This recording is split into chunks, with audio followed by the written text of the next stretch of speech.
Teaching में आया हूँ, है टीचिंग एक प्रोफेशन, लेकिन मैं उसको एज ए रिस्पॉन्सिबिलिटी मानता हूँ।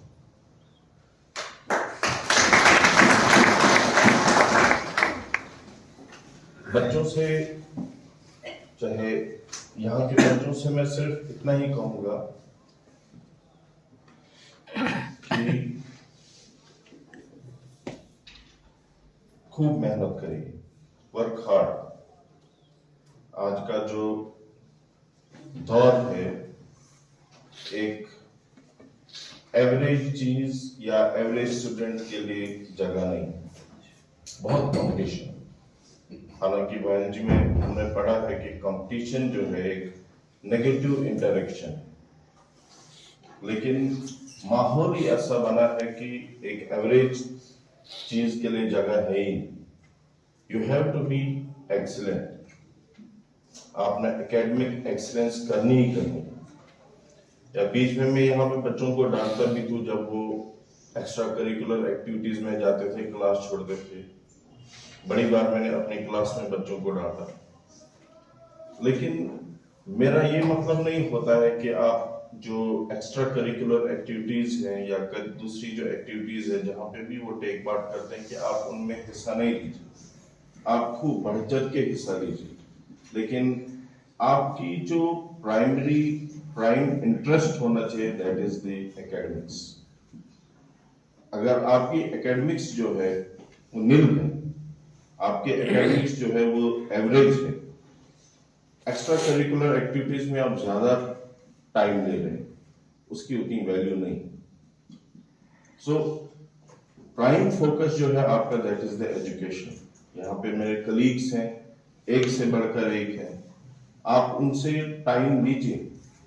अगर कोई कलीग जो है वो थोड़ा सा जैसे सपोज अगर मैं अपनी एग्जांपल लेता हूँ, जैसे कभी मुझे बड़ा अच्छा लगता था, जैसे मैं कभी काम कर रहा होता था तो बच्चे आते थे कि सर क्लास है तो क्लास लेंगे, मैं उनको बोलता था 5 मिनट में थोड़ा सा काम कर लेता हूँ उसके बाद। लेकिन वही बच्चे 10 बार आते थे और ना चाह के भी मैं फिर उनकी क्लास ले लेता था।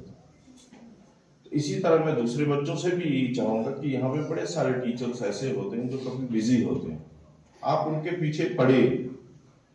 एक बार पढ़ेंगे, दूसरी बार पढ़ेंगे, नेक्स्ट टाइम वो टीचर खुद याद रखेगा, नहीं मैंने बच्चों को कुछ देना है। सो कंक्लूजन तो मैं यही कहूंगा कि वर्क हार्ड, और जब भी लाइफ में कुछ अचीव करोगे, मैं अपनी बात नहीं कह रहा हूँ, सारे टीचर जो है एक मेहनत आप पे कर रहे हैं। तो whenever you will achieve some excellence, तो थोड़ा सा हमें याद रख ले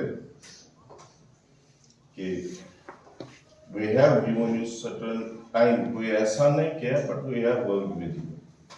फैकल्टी के लिए मेरा एक ही मैसेज है कि एक फैमिली होती है, कहीं भी इंस्टीट्यूट में आप जाइए तो कहते हैं कि डीएनए सबका डिफरेंट है, थोड़ी सी म्यूटेशन होती है उसमें, कहीं पॉजिटिव कहीं नेगेटिव। तो इसी तरह मेरा भी यहाँ पे कभी किसी फैकल्टी, कभी किसी के साथ ज्यादा बॉन्डिंग रही, किसी के साथ कम रहा, किसी के साथ कभी तू मैं रही, ये चलता रहता है। लेकिन कोई यहाँ पे मैंने किसी का कभी नहीं लिया, लेकिन अगर कभी किसी को भी मेरी वजह से कहीं हर्ट हुआ है तो उसके लिए मैं पूरी माजरत चाहता हूँ एनी टाइम। तो फिर बरकत सर की सजेशन है कि उतना भी ठीक नहीं है, तो वो तो मैंने इनकी एडवाइस ले ली, लेकिन क्या करूं, मेरे डीएनए में म्यूटेशन रेट बहुत कम है। यही कहूंगा कि मेरा एक फोकस है, मैं जहां भी जाऊंगा I will work hard. It is not ये कॉलेज है या डोडा या बद्रा में, जहां भी गया मैं 100% करता हूँ कोशिश देने की, चाहे वो मेरा लोकेलिटी में हो या नहीं। तो बाकी जाना तो है अब इस कॉलेज से, फिर मिलेंगे अगर अदालत। Thank you.